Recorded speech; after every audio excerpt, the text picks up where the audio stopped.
So friends, the United States Census is actually a pretty fascinating read. I'm not kidding. It details all kinds of things that make us the U.S. Case in point, what languages are spoken most often other than English in our country? New data says one thing we already know: Spanish is the predominant non-English language nationwide and here in Minnesota. But after that, what's the census tell us about our state? Well, Minnesota is home to more people who speak Hmong or Somali at home primarily than any state in the entire country. 71,410 people told the census takers that Hmong is the language they speak at home in our state primarily, and 64,480 people said Somali is what they speak at their home in Minnesota primarily.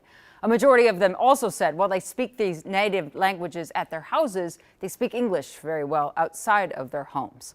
So I was curious, what other languages are big here in our state? Well, any Vietnamese and adjacent languages to it are spoken by more than 21,000 people primarily in Minnesota, and German rounds it out with around 17,700 people speaking that primarily at home in Minnesota. It's pretty cool stuff you can learn reading the census. And yes, you can get the census in languages other than English. 13 of them, actually. We'll be right back.